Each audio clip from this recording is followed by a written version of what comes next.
ഞാൻ നിനക്കെന്തു നൽകണം, ഓർമ്മിക്കണം എന്ന വാക്കുമാത്രം.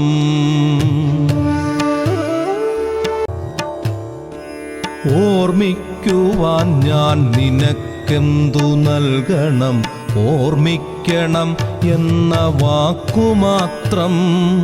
ഓർമ്മിക്കുവാൻ ഞാൻ നിനക്കെന്തു നൽകണം, ഓർമ്മിക്കണം എന്ന വാക്കുമാത്രം. എന്നെങ്കിലും വീണ്ടും എവിടെ വച്ചെങ്കിലും കണ്ടുമുട്ടാമെന്ന വാക്കുമാത്രം. നാളെ പ്രതീക്ഷതൻ കുങ്കുമപ്പൂവായി നാം കടം കൊള്ളുന്നതിത്ര